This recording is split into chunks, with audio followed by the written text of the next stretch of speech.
We're back. Oh fuck! Sorry guys. No one's buying it anymore. I was just getting ready for Saturday night. Hey guys, welcome to the welcome to the BackYourself podcast, where we've been in the lab overnight. We didn't even leave the table. We gave out the review of round 4, and now we're here for the preview of round 5. How you feeling? That's no great, sleep. mate. No sleep. I'm tired, but mixing the formulas but together, mate. footy's to in come 2 up. days. I mean, what can you say? It's just beautiful. I wish it was Easter every week, mate. You I finish on the Monday, and then Melbourne and motherfucking War are playing on Thursday night. You love to see it. So, no beating around the bush here. We obviously, you guys want the bets, but that only comes to our subscribers. But we're going to be talking tactics for all these games. Another profitable month for the BackYourself premium followers. Great On March, 55% against the spread.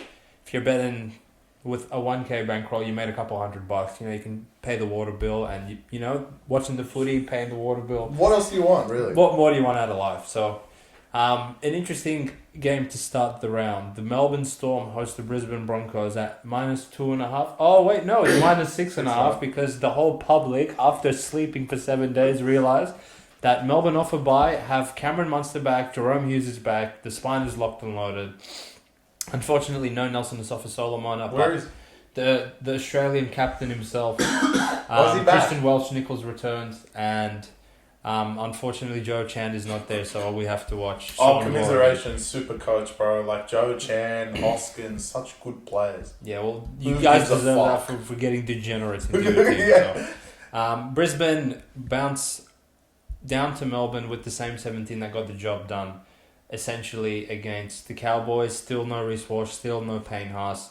I think one of their shit forwards, Xavier Willison's out, so really scary to start. Both, what the hell's the Brisbane front rowers' names? Jensen. Well, he's a staple, and they're also his mate. So they're essentially going to Melbourne with no players as well. Who's starting from?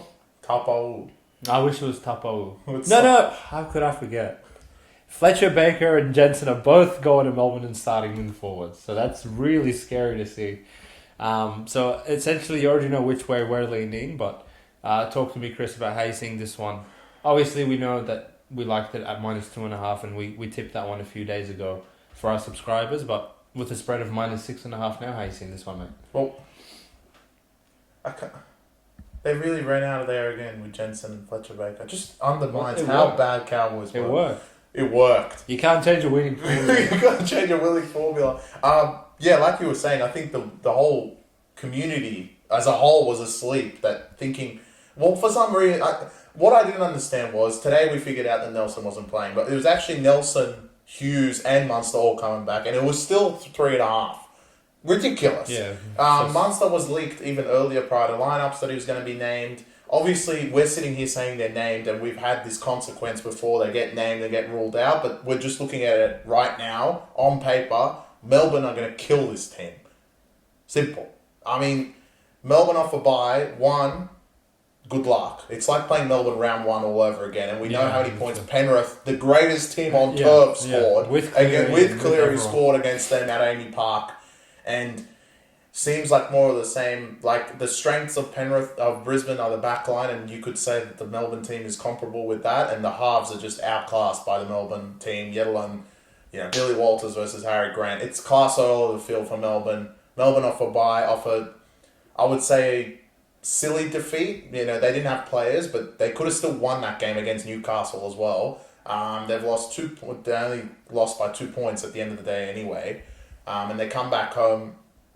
This is no shade on Brisbane. I'm sure they'll put up a fight. They're not going to go there and be a pushover like some of the other teams. But yeah, they are. I think it's just going to be too much class for the Melbourne Storm. And at Amy Park, it's one team that I wouldn't want to see alpha by.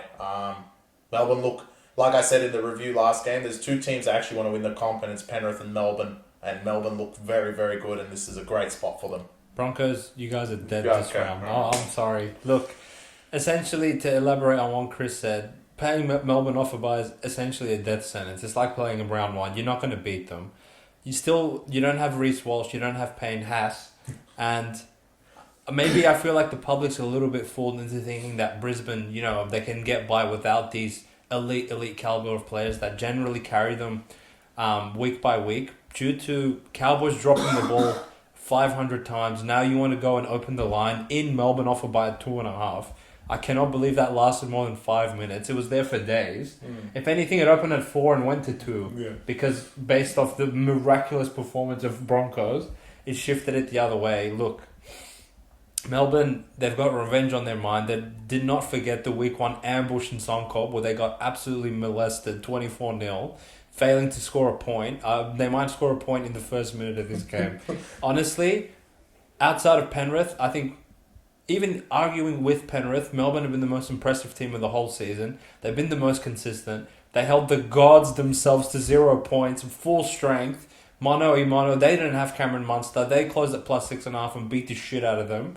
And they're undefeated in Melbourne. Obviously, it's a fortress. It's hard to go and win there. Even though they got quite lucky against Warriors, I don't think Warriors have played a better game the whole season. They left a better half. And they left that stadium with the L next to their name. And as literally having no players to the nth degree, when they went to Newcastle, they still only lost by 2.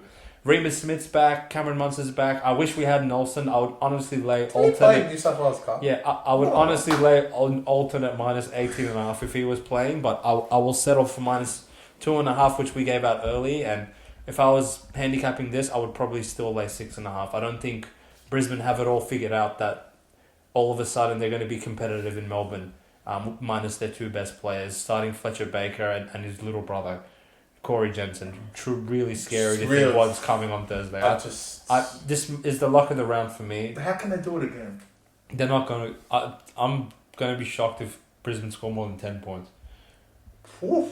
Honestly. You're not playing Cowboys that you can just scoot over and put the ball. And they're not going to put these ones up. It's not going to work. Yeah. Right. So, good luck to you guys. See you in the review, pretty boys.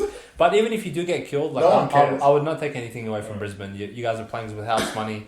I don't think anyone expects you to go to Melbourne and win. So, even if you do get slaughtered, you can hold your head high knowing that Reece and Payne will come back the week after. And obviously, you have a look ahead to go play Dogs. Melbourne, in case anything. Melbourne play them. Oh, yeah. So they're going to sleep in Melbourne for 7 more days and then invite Dogs to town. It's just beautiful. That's my 2 cents for that game. Whoa, who's next? Obviously, heavy favourite tipped on Thursday and probably more of the same coming on Friday night with Dogs of War coming to town, playing the Sydney Roosters, coming off their pitiful loss to the Penrith Panthers last week. You know they're going to be fired up. With a point spread of 10.5 after the resiliency that the Bulldogs showed on Easter, Chris, what are you thinking of in this game? 10.5, is that it? Yeah, is that it? Is that it? Yeah. Well, Serraldo, I'll give you a break because it's only been, 4 hours since we uploaded the video and the short as well on top of that. But Hutchison is still your number 7. But it's okay. Sexton is on the reserve. So if you watch this, you can change it, right? Because if you go with Hutchison, I think they won't score more than 10 points. 10 points might be too much. No, 6. I agree. Roosters are going to have, their eyes are going to be on fire. Literally, I think this game, like you're saying, take the alternate. Yeah. 10's not enough. Yeah. And on top of the fact, don't know what the fuck Dogs are doing. Why is Samuel Hughes starting? Why is Edwards, Harrison Edwards is on the bench, right? He's not even a player. If you combine both of them together, they make one player. Barely. They're both really bad. And Wilson goes back to the wing because Addo Carr's out. Roosters get back Lindsay Collins. This is just shameful. Ted is just honestly not enough. I feel like he's watching us. He's putting his hand on the stove and seeing how close he can get without getting burnt. I'm telling you, we're 2 weeks away from Turpin being it. Because look, I understand. Well, you can't even say they're down on troops. All their stars are playing. What troops? What troops did these cunts have? Well, Turpin. They dropped 9.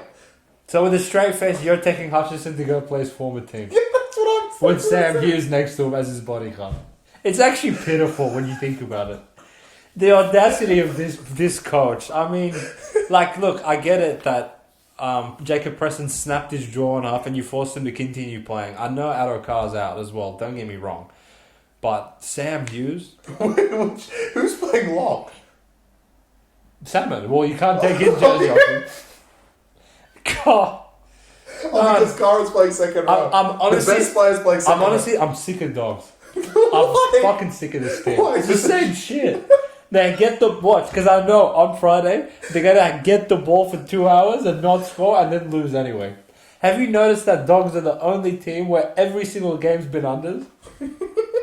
Why is that? Because they get the ball, 5 hours later they haven't scored, and then sure, Titans eventually quit but didn't contribute a point to the total. And every other game, Dogs score 6 every week. Well, look, for the people that are thinking, oh, your Dogs, it's 10 points, it's decent. They actually would have lost by 10 if they didn't score that stupid try at the end against South. And that was just South. Yeah. Who lost to this team 48-6. Literally.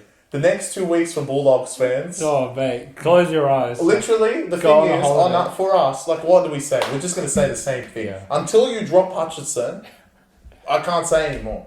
I mean, drop him for Sexton. Don't bring Turpin in. Don't even think about doing that. I'm telling you, he's thinking about it. I guarantee you within the next 2 weeks, Turpin will be there. I think there's some idiot on the bench as well that I don't even know his name. There's some damn bit talent. Anyway, Roosters, look, you got Dogs. We said it in the review last game. You got it on the silver. He's like a layup for you guys to get back in the competition, get to Take the layup, you pricks. Take the layup. 10.5 points. I still don't think it's enough for Dogs. They're so bad. I honestly would put this at 14. 14. Dogs are really bad. Dogs closed at 12 at PointsBet, and I don't think anyone would debate that Roosters are better than Sharks. And they didn't cover 12. Yeah. Dogs are really bad. Look, Roosters, the only scary thing, we all know you guys lack a bit of footy smarts and IQ, and you are contingent to drop the ball at any point 50 times in a game, and the weather report shows that it is pissing down rain on Friday, both in the early game and the late game. So, I mean, just close your eyes and just take under, I suppose. So, if you're going to be stupid and drop the ball 100 times and give Dogs hope, then that's just annoying. But if you're actually worth anything... But even if they drop it, Dogs can't score. Dogs can't score, yeah. How are they going to score? I don't understand how Dogs will score more than 6 points. They might score 0. I know. Roosters could win 2-0. Wow. Dogs suck. How are they going to score 1 point? Dogs might score 0 and the total might go over. This honestly could be 50. No, but not in the rain. Roosters are going to drop it. What, Dogs are going to I think Roosters... Look, this is how bad Dogs are. Roosters could have 20 errors again and still cover the line. Yeah, Dogs, your spree of staying in these games, I think it's over. The next 2 weeks, you're fucking dead, mate. You cannot take Sam Hughes to Allianz and compete there. Come on, bro. Wait till Amy Park. So is Knight just completely dropped, or no, he's on the coming bench. on? He's coming on the bench for impact. Oh, the good thing is Angus Crichton starts for Tupanua for Oh, good. Alcatraz, he's back. Is Tupanua dead again? No, they dropped him. Good.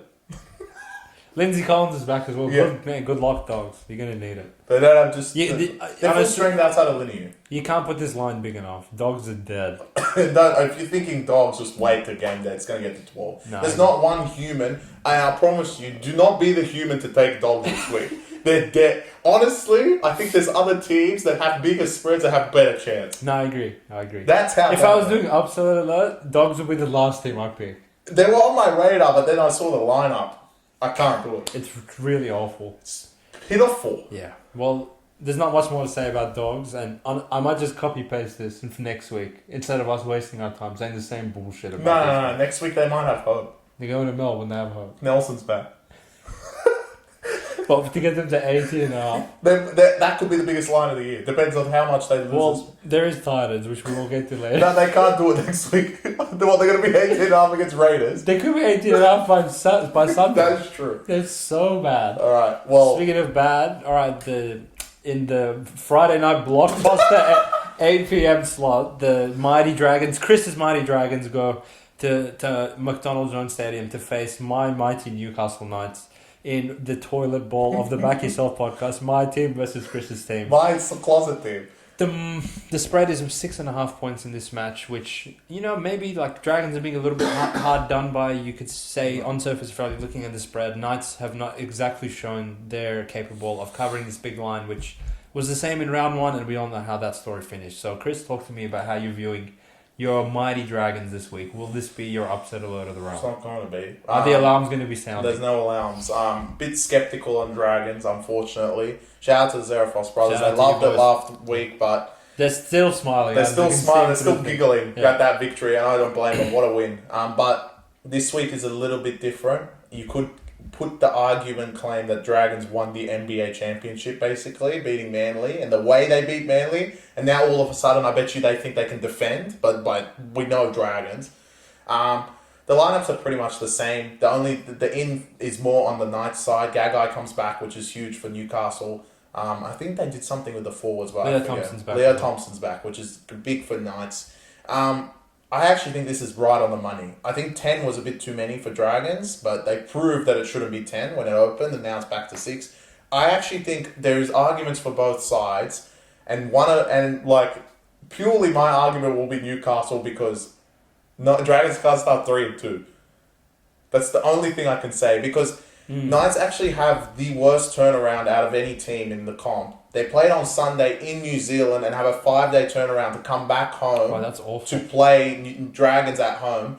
And Dragons are off a high, and they played on Saturday, and it's really not that far from Sydney to Newcastle compared to what Newcastle had to do. So it's an awful travel for Knights. They've actually been the team that's travelled around the most, if you think about it, because they've been to New Zealand and been to Townsville in the last 3 matches. Will they be tired? I don't know. So that's why I'm like, 6.5 is kind of on the money. I want to lean Newcastle because they showed signs, like Sane said last week, that they're much better. And if they even do a little bit of that, I think they beat Dragons because their play style through Kalen will just tear Dragons apart. And Dragons look, well, if you're going to start 3-2, Zerafos brothers are going to start doing jumping jacks. I mean, it's going to be a big turnaround. Everyone's going to have hope in them. There could be, I don't want to say there's off-field drama, but there will be after today with Lomax announcing he's going to leave at the end of the season. And apparently, from the breaking news of Buzz, is that Lomax will be meeting with Parramatta tomorrow as well for a deal. So he's already once out, but then keep him to the end of the year. How are the Dragons going to feel with all that? I guess he's on the wing, so it's not really a big deal. But he has been a big focus, and why Dragons have been playing so well because he's making so many meters from the back. So I kind of think this is just perfect. If I had to dodge one game, it might be this one because I cannot pick right now who's going to fire up and who's going to quit. For you to say you're not sure who's going to fire up in a Dragons game just shows how on the money this spread is. 10.5 was too many points for Dragons. Obviously, after their big win against Manly, this goes down to 6.5. And 6.5 is right on the money. Like Chris said, you could argue either side. The travel spot kind of concerns me for Newcastle. Not easy to beat at home, at Townsville, back at home, to New Zealand, back at home. But to me, that's sort of offset by the big ins of Leo Thompson and Dane Gagai. You literally can't play that guy that played centre last week again and expect a victory. So thank God he's out of there. Gagai will help this team a lot. And Dylan Lucas, yeah, I can barely look at him. Adam O'Brien, if I had your phone number, I would call you to figure out what kind of vendetta you have for Cogger. Everybody knows he's not good. Oh yeah, they get Hastings back. The big end of this match, Hastings is back. Now everyone likes him again. No one hates Hastings, which was the report for the last 3 weeks. But the 5'8" of Slots FC in Tyson Gamble has been dropped instead of Cogger was awful last round. He is an awful player, and outside of his little stint in Penrith where he was like, yeah, look, I'm so good, has been shocking his whole career. So, Adam O'Brien, I know you're the professor, but I truly am shocked at you sometimes as to how shit you are. But we will see in training whether you guys identified how to get the ball to Kalen so you can actually score some points.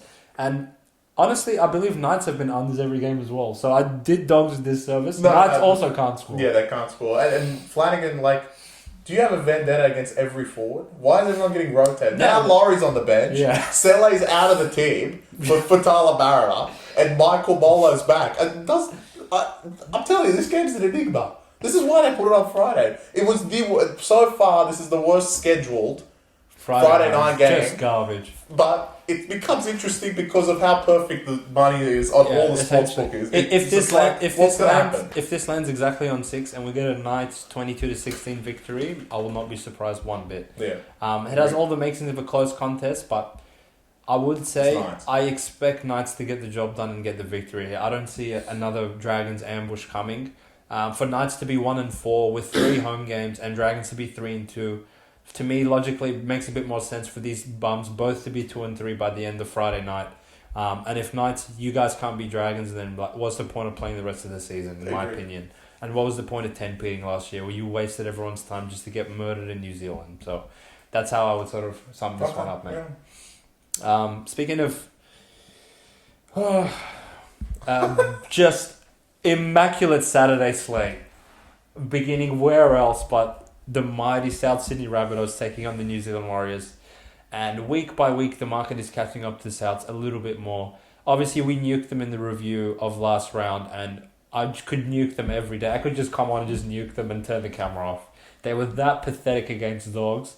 And seeing my vitriol, you would assume that they lost to Dogs, but Dogs are really so bad to have lost to that, which they just deserve each other. Rabbitohs just play Dogs every week. It would be good. I wish every week was Easter for these two pricks, but in saying that, extremely short line of 1.5 separates these two teams. You could argue that, Warriors probably deserve a little bit more favoritism, but seems like the bookies are still paying Souths enough respect to only put them as slight underdogs at home.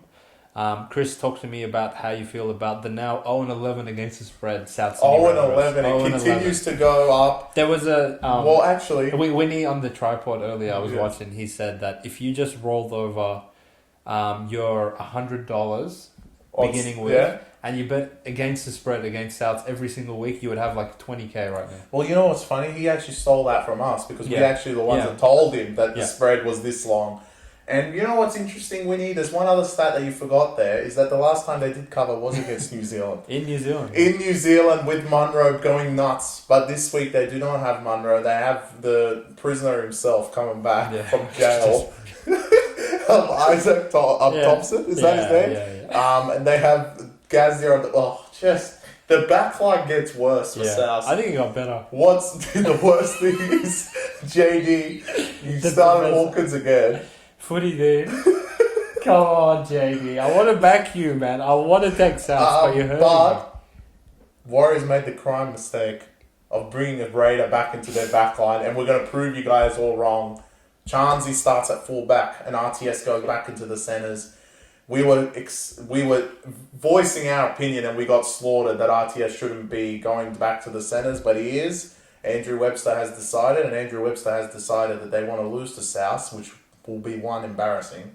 I kind of want to cheer for South. I don't have a side on this, and I think the line is very short because technically this is like similar to the Dolphins game in my opinion. It's like you don't want to be on the wrong side of South because if they turn it on, they're going to beat Warriors. Listen, and why is this 1.5? Because Warriors are so much better than South. The whole world is going to be baited into taking the short spread with Warriors because technically that's the right side, right? But what they don't know is that at training, JD has been manufacturing a master plan to get over the top of the Warriors. I'm going to make it my guarantee of the round. Souths are going to win on Saturday. 3 p.m. sharp. You don't have an upset alert. You can't guarantee anything. No. I'm just going to be upset if Souths lose because I love them. But 3 p.m., the forwards are just awful for Souths. I mean, let's be honest. Shaq Thompson's dropped. I believe that insinuates that Kepi's back, isn't it? Yeah, he is. Well, Kepi, he can only play the first half because he has to go to Brookfield and play the next game as well and in Manly. He actually has two different contracts. So, Souths, you guys suck. Like, you truly suck. But I believe that something eventually has to give in this sport. That you have to cover a line. You cannot be this garbage. And the only rational thing I can come up with, which I don't even believe, is there was a bit of external pressure relieved from you bums last week when you actually escaped with a victory. And you can play a bit more free-flowing footy right now. If your forwards can somewhat hang in there with Warriors, I somewhat question the Warriors' offense. They have not really impressed me outside of one half in Melbourne in the second half where they had all the possession and all the ball. They seem to be just refusing to go out the back to their strike players on the edge. And if they're going to go play short, there's a huge loss in their forward pack. The mercenary himself is out with a replacement being made. Niokore is on the right edge. Luke Metcalf's out. Tamari Martin's in. He's not good. I'm not scared of him. So if Souths, through the master coaching of Jason Demetrio, can neutralise Sean Johnson, I don't believe that the Warriors have too much more to throw at Souths, and I believe Souths will be Do getting you need a lot to throw at South? No. Souths normally throw it at themselves. They throw the ball onto the ground and drop the Is it ball. raining again? Mate, South Sydney will thrive in any climate. It doesn't matter. Rain, hail, sunshine, doesn't matter. God, I can't wait for 3 p.m. Saturday. Me neither, mate. It's such a good game. It's beautiful. It's actually great. It's such a great game. 2 idiots. Will we get some fight back from Souths? If Souths are just going to bend over and lose to Warriors, you may as well have lost the Dogs and been 0-5. We would be much more amused by that. True. I don't think It depends if they're allowed on TikTok this week or not. Yeah, no, he still has a social media ban until they cover. So Souths, if you guys want to go on Instagram, cover 1.5. There's nothing else to say. It's just a great game, great fixture. This arguably could have been the Friday night game, but it suits South. I feel like it suits Friday night 6 p.m. Yeah, it does. Stupid match in New Zealand would have been 10 times funnier, but in saying that, on to 5:30 we go, where the God has blessed us that they're playing. Oh God, the gods themselves enter the vicinity of Brookvale Oval. The Penrith Panthers, with the huge end of James Fisher-Harris. Not that they need any players, they could run me and Chris out there in the forwards and they'll win any fixture they're associated with. Cleary, no Cleary, Cogger, doesn't matter who they're playing, they will go and win. So as far as I'm concerned, Manly, you guys just shouldn't even show up because you can't beat Dragons, and now you have to play the 3-time champion defending Panthers. But interestingly enough, it's only a 3.5 point spread. Chris hasn't even reached 4 points. It is getting to 4 now. Slowly but surely, it's trickling. Went from 2 to 3. Now you're getting about $1.95, $2 in some spots. Chris, is this line correct? And how do you see this game? The line's getting there because of Fisher-Harris. I think it was 3.5 before, even without even knowing Fisher-Harris would play or not. And that was if that gets to 4, then that's ridiculous. Manly that bad. With Fisher-Harris, okay, you can argue 4.5 is probably perfect. So doesn't mean get on 3.5 because this is very close to what I call upset alert coming on the other side. But I'm still tossing and turning between these two. But I am very strong on Manly. The only thing I want to say is Seabold, where the fuck's Schuster? I'm so sick of Ben Trebojevic. Get him out of the team. Nepotism boy. I don't know why he's not in, but regardless. Look, I know people out there are going to be like, well, you did this last week and Penrith won. I get it, and I don't care. If you're not going to tip against them or make a play against them without Cleary, you're never going to bet against them. Simple as that. Because when Cleary comes back, this would have been 10, according to what we changed last week. Which 10.5 in Manly, everyone will be like, well, Manly's not that bad. But as soon as Cleary is ruled out and it goes down to 3, everyone goes, oh yeah, Penrith of war. So, look, I think the head-to-head is something stupid like $1.55, which would mean with Cleary it would be $1.25. It would, yeah. $1.25 in Manly. So in points bet, this would be $1.15. If in blue bet. Less, yeah. Absolutely incredible. If Manly have any resilience to what the fuck they put on against Dragons, which was a piece of waste, if they have anything to turn around and Seabold does anything this week, they would bounce this around. Penrith have the 9-day turnaround. Everything's in their favour because it's Penrith. They have a bye next week, but I still believe the Manly is getting to the right side. 4.5, just wait. No one's going to back them because they lost the Dragons and everyone has amnesia from the week before. They beat Roosters, these guys lost the Dragons, it's only 4, blah, blah, blah. But Manly has a big comeback, turnaround spot. Turbo's not going to drop the ball 5 times, and this is Manly's definite case to prove that they should make the 8, if not higher, in the premiership. And I was hoping Schuster would be back. He's not. I was hoping Saab that maybe you get named, maybe you get ruled out on the day, be questionable because he's apparently very close as well. But both of them are out. That's why the spread keeps pushing out. Of course, they game Fisher-Harris, but if you're not going to bet against them now, then you're never going to. So I'm going to stick with the Manly Sea Eagles in Brookvale. We know they're different in Brookvale compared to what they were. Even last year when they didn't make the 8 with Turbo, they were very good at Brookvale. And they did that against Roosters. Yes, Roosters made a lot of errors, but Penrith can do the same thing, can't they? Or they're not allowed to drop the ball. I'm going to say Manly for this one. I'm sorry, mate. I've been tossing and turning about this one the whole week, but I feel like the spread's wrong. I don't know like what more Penrith have to do to get to a 4-point spread, 5, maybe even 6-point spread. You'll give him 6? At 6, obviously, I would take Manly. I say that to say that I'm not jumping to take 3.5 with Manly against this Penrith team, because it doesn't matter who they've run out there. It doesn't matter who they're playing, where they're playing, how they're playing. You're not going to be profitable betting against Penrith, and that's what we've learned in the past 5 seasons. From when they had the outbreak season in 2019, honestly, we bet against them so many times, not realizing how good they are, and that's just continued on. I can't name the abundance of games where, Sharks go to Bluebet, they're plus 16.5. Warriors in the first round of the finals go to Bluebet and they're 18.5 in the finals game. Melbourne are 12.5 in the prelim final, and Penrith just bang, bang, bang, cover all of them and cover them with margin. They don't.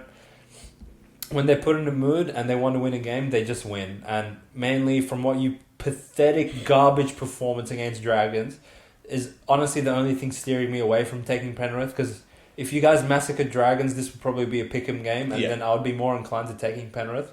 I don't want to be the square average Joe on the street that just goes, oh, Penrith minus 3.5. I have to take that, because debatably Manly's actually the sharp side, but Titans were the sharp side last week, and that got us nowhere. So probably going to have to give this one a bit more thought throughout the week. I expect a bounce back from Manly, don't get me wrong.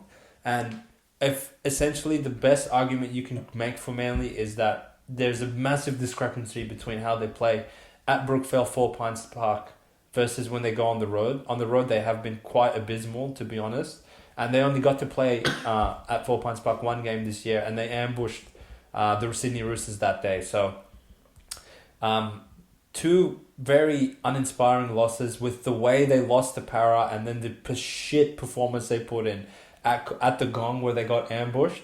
So there's no doubt in my mind that Manly will be up for the challenge, and with like the weather conditions, the spot, everything working in their favour in that way, I expect a good performance from them, but I don't know if a good performance is enough to cover a 2.5 spread against the mighty Penrith Panthers. So I'll have to give this one a bit more thought throughout the week, but I definitely get where you're coming with your logic. But essentially, betting against Penrith has made people very poor on the streets over the last couple of years. So you have to pick your spots with these guys. As infuriating as that is, it's just the reality, I'm afraid. So, any other comments on that game, or you just hate Penrith? Next one. Yeah. The next one, the battle of the idiots. Teams that have been undefeated since their first loss of the season. Obviously, Tigers opening with a loss in Canberra. Dolphins opening with a shocking loss against the mighty North Queensland Cowboys. Hilariously enough, Dolphins are now top of the ladder, and Tigers have back-to-back wins against the Sharks and the Parramatta Eels. The West Tigers go to Suncorp Stadium to play the Dolphins, which is their home away from home, apparently. They refuse to play in Redcliffe. Interestingly enough, the one game they played in Redcliffe, they won 38-0, but now they don't want to play there anymore. They just want to play in Suncorp. They're not allowed, apparently. This game's actually become sneaky interesting. Obviously, in the look ahead, when you saw round 4, 7:30 on a Saturday night, the Tigers are playing the Dolphins. Probably nobody gave a shit, but with the recent form of both these teams, this is definitely, you could even argue, become the game of Saturday to keep an eye on. No Lockie Galvin because of his hip drop, and no Max Plath because of his hip drop. So it truly pains me to say that Jaden Sullivan returns to the lineup for the West Tigers, and I don't know if I can back him. How many weeks did Pluth get? 2. Is that it? Yeah, him and his thingy both got 2. Galvin tackled someone without the ball. Yeah. First of all, and Pluth literally snapped his leg. I honestly would have given him 2 years.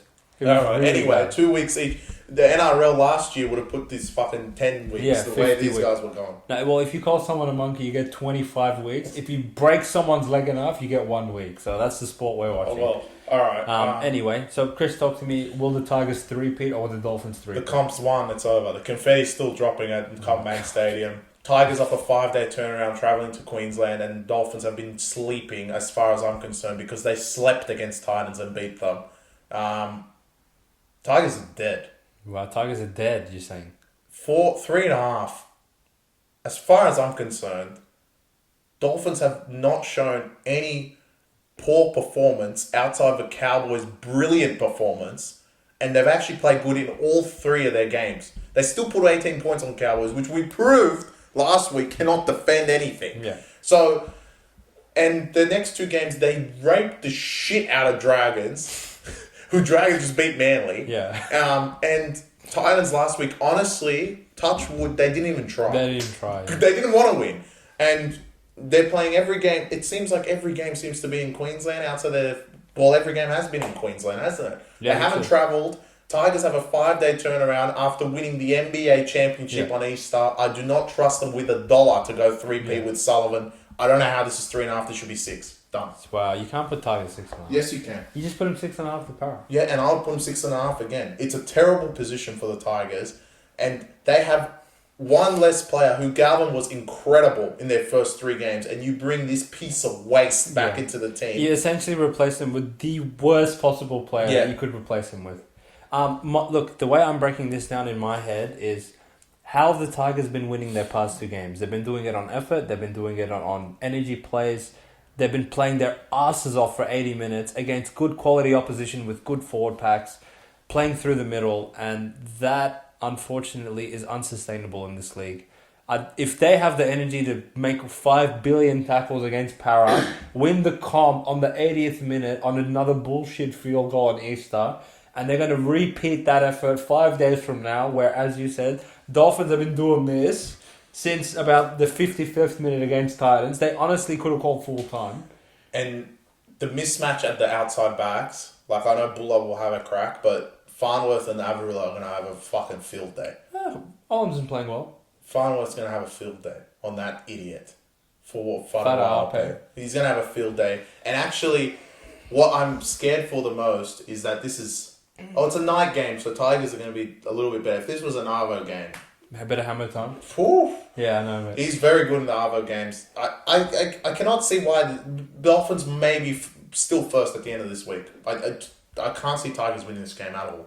I have a hard time seeing Tigers winning, but I'm skeptical about Dolphins because they have not really impressed me in any of their games. They haven't been trying. Dragons were horrific against them. As known that Dragons can pull that off once in every while. They were not good against Cowboys at all. They were not good against Titans at all, to be honest. Yeah, but I don't think they were bad against Cowboys. They were horrific. No, they weren't. Cowboys played nuts. Yeah, but they put up no fortitude or anything against them. And look, they've got 2 wins and 1 loss. Yeah. And they've played pretty garbage. And if it's a bad coach, I would be like, okay, well, they're going to just think they're gangsters and go and lose this game to Tigers. But Wayne's never going to have... Wayne's not going to be satisfied with even winning against Titans. Even giving him a chance in the first half. He won that game probably 40-0. Yeah, essentially. So, yeah, I know Tigers have been they're probably the talk of the week because they beat Parramatta and Sharks, but it's Tigers, and at the end of the day, when they go play idiots... They're going to lose to idiots. The hilarious thing was, after they won the comp yesterday against Para, the line went from 4.5 to 2.5, and then it's like everyone realised, oh shit, Galvin's out suspended, who's going to replace him? They saw Sullivan's name, it's back to 4.5. So, I don't think you can't put Dolphins 2.5 because that's too short. They'll literally kill them. But you can't put Tigers 6.5 either because they were literally just 6.5 at Bankwest. I'll put 6. And you can't tell me that Isaiah Katoa and Nikarima is of the caliber of Paris team to put them 6.5 there as well. I'll put 6 again. No. In my bookie, it would be 6. If you gangsters want to take +6, good luck. Because they're going to go there and get swept. Yeah, fair enough. Speaking of getting swept. Oh, God. The Sunday, the biggest line of the season. And, Titans, you guys are competing with yourselves for how big your lines are going to get in the upcoming weeks. I can't imagine if they play... in Bluebet, in Brisbane, even in Melbourne, but going to Townsville after shocking loss that they just had, 16.5 points. I believe Titans are about $5.50 head to head, and if anyone's taken that, then I don't even know what to say to you. But you tell me what you think, Chris, about this game. Interestingly enough, you haven't given your upset alert. That means it must be parallel. No, because I waited for the end, but. This is getting to a stage that we have to back them again. Oh, no! I think... Look, if they're not going to fire up for Des after he literally killed them after that game, like, what's the point? I mean, I'm skeptical on Cowboys every week. And this is, you're going to be like, oh, he's being a hypocrite because Cowboys just lost to Broncos and they're going to bounce back. Just like you said, Manly are going to bounce back against Penrith. Listen, Cowboys are a bunch of bitches at the end of the day. They bitch it to every team in the competition. If they they could have bounced back last year when they lost to fucking Sharks on Jason's 250th. So don't tell me about bounce back with these idiots. So, Cowboys style is throw the ball around as much as you can until you get the ball over the line and make it look like, yeah, let's get the... They play for Instagram Reels and TikToks, basically. That's all they do all game. So, 16 points can easily be blown out the water. So you're probably like, why would you take plus 16? Now, why I take plus 16 is because Des has said, look, you guys are bums, I'm going to start dropping you. There is a few changes. Trust me, I don't think the changes are good. That's the concerning That's thing. the concerning because Smith Shields is shit. Jojo Fafita sucks ass. And Manu's still there for whatever reason. Joloff is starting. Slouch is starting lock. Like, they're shit. But one thing that I don't want to be against, especially with 16.5 points, is that these bums have been put in the team because they've shown Des something, clearly. Maybe Des is seeing ghosts. If he's seeing maybe ghosts, Des is sick. If he's seeing ghosts, sure, maybe he's sick, this is what's happening. But 16 points is probably not where it's going to end. It's going to end at 18 because no one in the world is going to take 16 right now. I think Des needs help. Des needs help. But I want to say the Cowboys' play style can blow them out of the water, but the Cowboys' play style can keep Titans in the game. And like, to drop someone like Khan Pereira from the team is your highest try scorer, who's literally scoring at will last year, is not that he's shit. Because Khan Pereira really hasn't done much wrong. It's the fact that he's obviously done something at training. There's something about him that he doesn't want in the team, and he's put in some dick like Harvey Smith-Shields. So, he's obviously nowhere near Khan Pereira. But for whatever Khan Pereira has done, that's why he's out of the team. So, I am skeptical. I'm definitely not laying minus 16. Plus 16, you'll have to wait in another 10 minutes to figure out if it's my upset alert. But I think it's the right side. I just don't think the Titans can continue just getting bent over, and Cowboys will give them a chance because, one, they cannot defend anything. Interestingly enough, I actually don't even know what to say about these guys. Why not? They're good. Des is sick. Des needs help. He does. You can't take Smith Shields to Townsville. Yes, well, you can. And Saluka Fafita. And Jolliffe again. And you're starting Slouch. How can you deliberately take shitty players with you from the cunts that get raped 60-0 by Dragons? Yeah, they're shit. I get it. They're the shit. But they're putting them in for a reason. They're going to show heart. Honestly. Titans going to play for the badge. Honestly, I'm actually just trolling you because this is a great, great play. Look, essentially the same logic that applies to me saying, what the fuck is the point of watching this sport if Penrith are just going to win 15-0 every week? Titans, what is the point of you peasants being in the competition if you're going to lose 15-0 every week? At some point, in any sport, it doesn't matter how garbage you are, there is a buyback point of, alright, like, I know they're garbage, you know they're garbage. That means everyone in the whole world that's betting on the sport knows they're fucking awful. And I think last week I was a little bit hesitant to take them because I knew that I don't think people quite understand how shit they are. But as what they dished up and actually getting a lead, wow, they got the lead. I'm so proud of them. And blowing it within 5 minutes and quitting the Dolphins. That's why you see a point spread go from 2.5 1 week to 16, trending to 18 the next week. If there's one team in the NRL that can match you for stupidity and give you a red carpet to the try line, this is actually the team to do it, conversely enough. Yeah. You wouldn't think, like, honestly, Dogs can hold them out better than Cowboys can. Yeah. Dragons can hold them out better than Cowboys can. The issue with Cowboys is when it's going right for them, like, if Titans going to go there and quit and drop the ball 100 times, 18's not enough. 50 is not enough. They will beat them 60-0. I don't doubt that. But they are interstate rivals. Des did put a finger up their ass after the game of wake up to yourselves. How shit can you be? And, to Chris's point, even though the replacement players are shit, they are given an opportunity to actually, if they put a good performance in, that's going to actually give Des the encouragement of, yeah, we're still garbage, but this can't play it alright, so I'm going to keep picking him. So there's individual incentives because Des has swung the axe and made some changes. There's humiliation factor of at some point you need to wake up to yourself and have a go. Interstate rivals, they beat them last year, and honestly on paper they're not that different to the team that beat them last year. Because they didn't have Tino last year as well. You have another week under your belt of Campbell and Fafita, which you need as many of those weeks as humanly possible. I'm not saying Titans can win because they're physically incapable of winning, but 16.5 points, trending to 18, I'm sorry. I'm not laying that. I don't. If you're laying that, you honestly need help, in my opinion. There's no way that you can argue that, yeah, look, Cowboys, in the long run, me laying 18.5 with these pricks is going to be profitable. I'm sorry, I'm not buying it. Titans a motherfucking war. Go put a good performance in, boys.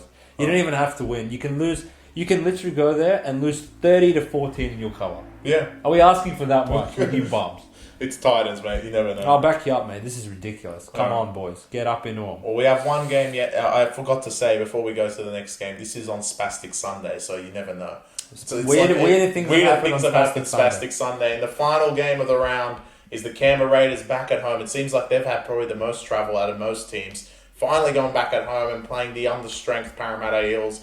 Both off, I would say one team disappointing loss, one that showed that they can't score.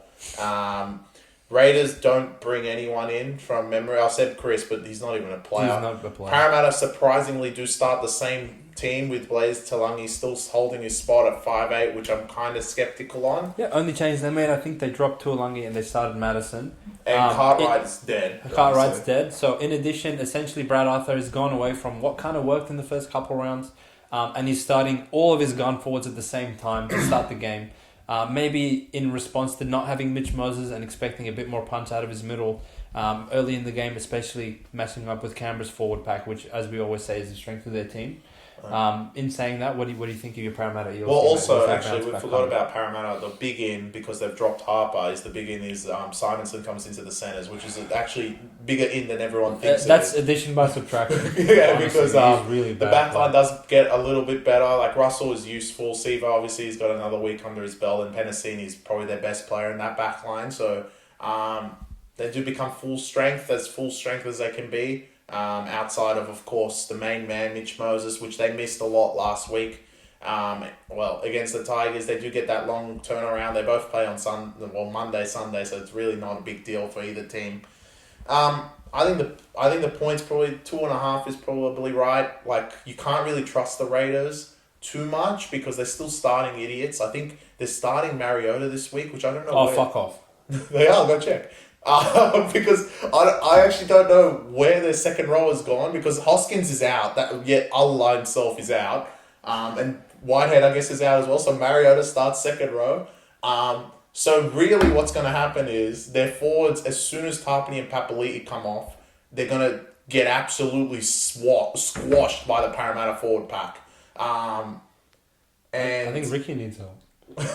Ricky needs help. So I'm very skeptical on this line. Parramatta will bounce back after losing to Tigers, and overall, like we said, they didn't play as bad as South, just Tigers wanted it more. Yes, they couldn't get points on the board, like similar to what Dogs did. Maybe not as similar because Dogs had it for a lot longer, but they couldn't get points on the board, but it does give them an extra week with Blaze Talangi in there. And you win this one, you kind of take away the loss and, you go back to even, and that's all their job really is. I know I love my Parramatta Eels, so I'm a bit biased, but I still think Parramatta has something to prove more than what the Raiders do, and the bubble may have bursted for the Raiders. They are starting to bring one too many idiots into this backline and forward pack. I know Ricky will fire them up in Canberra, but I just think there's one too many morons that have come in, and Parramatta will be there to put that to them. I think the line's right. I'm not jumping to take plus 2.5, but If I had to lean one side, I'm going to say Parramatta for this one. I'll take the 2 points. Yeah, lovely. Welcome, ladies and gentlemen, to my under duress of the week. The Canberra Raiders. Not only am I putting you under duress, your coach put you under duress because in the post-game presser after the Sharks game, Ricky singled out every single one of you bums that you would lead 18-0 and lose 13+. That is hard to do in a game of footy, but you bums pulled that off. Now, you want to start the season with back-to-back wins. Everyone was coming at me, Raiders, they're so good, you slept on them. And now, essentially, you reverted back to the peasants that you are and got pumped in back-to-back weeks. Now, you make that 3 losses on the trot with a game in Canberra, a place traditionally where you've played pretty well, and you get the luxury of playing the Parramatta Eels without Mitch Moses, who, after having 6 hours of the ball, could not score against Tigers the week before. You make this 3 losses on the trot, honestly, what was the point of winning the first 2 weeks? I expect a huge performance from you guys. I expect a big bounce back from the forwards. Ricky, I cannot believe you're starting Mariota, but I'm going to let it slide. Raiders, you're my under duress team of the week, but I believe you will pull through because that's the sort of character you guys are. You're like a cockroach. You just never go down. No matter how many times you get slammed, you keep getting up and you keep putting big efforts and good performances in, and I expect more of the same this round. Raiders, you're under duress. I got my eyes on you bums this round.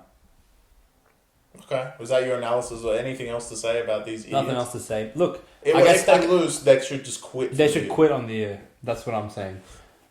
I mean, sure, you play Titans the next week, but Raiders, they haven't actually played a good side yet, technically. Well, they did last week, right? Last week. And 18 and... Still wasn't technically, 24.5 on the early line wasn't enough for you peasants. So, well, they are playing it. I have nothing else to say about Raiders because I hate these pricks, but to elaborate more on the Eels side of things, I was not that discouraged with how they played last week. They still did what they do well, great. And they monopolized the ball for 5 hours through the middle of the field. The only chink in the Tigers' armor was the Hopgood line break straight through the middle 5 minutes after halftime. And he looks to the left of him. Of course, King Gutherson's going to be there supporting like he always is. A lot of half breaks and half opportunities that they didn't capitalize on where if they get that much ball again, I believe they will score more than 16 points. I have that confidence in them. Even without Mitch Moses, they're not that bad. And the offload game and the second phase game is still there for them to maybe give Raiders a bit of a hard time. I don't think they face the forward pack as good as they're going to face this weekend.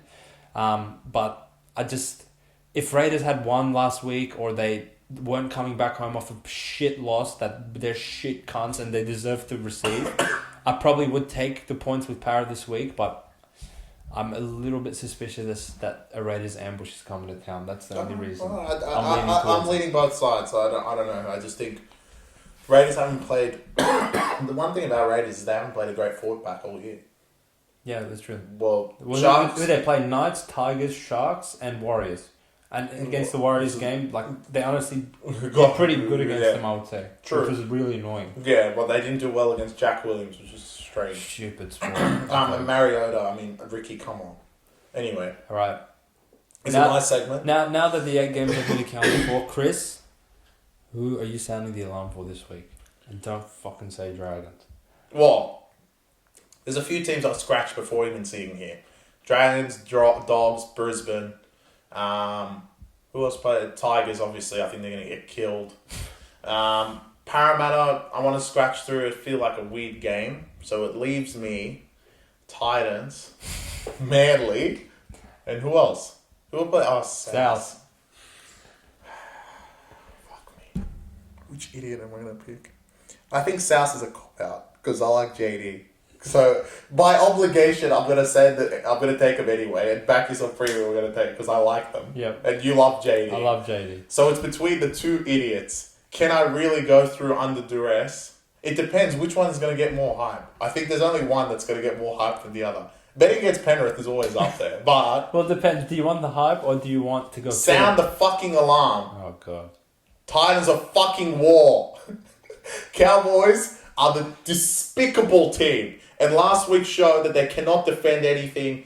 Des Hasler has fingered his team this week for once after losing to 3 idiots. One thing I like about the Titans, and they've shown this in previous years, is they play down to the idiots and they play up to the good teams. And as much as there's enough outs for the Titans to go against them and they've played like absolute garbage, I still think they're going to fire up.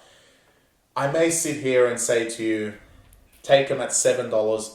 Just wait. They're at 6 right now, 16.5. Let it get to 18. Wait till Sunday because this is going to get uploaded before that. So don't look at right now and look at Titans because no one in the world outside of the people that are watching this podcast, it's real or whatever it is, will be taking Titans. But sit there and wait. Be patient. Wait for Sunday afternoon when you're sitting down watching the footy and take the mighty Titans, whatever the line is on the day. Because I couldn't even tell you it could get to 20. That's how bad they are. Take it on the day. And look, if you're thinking of a little sprinkle on head-to-head, just touch a little bit. I do not trust Cowboys at all. I don't care they're $1.10. I don't care how bad Titans are. I know what Cowboys are potentially could be. And I know the Titans with a rivalry are always good. They beat them with Tino last time. Let's go, boys. Let's do it again. Let's go, Titans! Let's go back-to-back upset alerts, hopefully. Yeah, hopefully. Hopefully the Titans pull through for you on Sunday, mate. Mm-hmm. All right, it's a pleasure as always, my friend. You too, mate. We'll see you all for the review on Sunday. After Titans win. Later.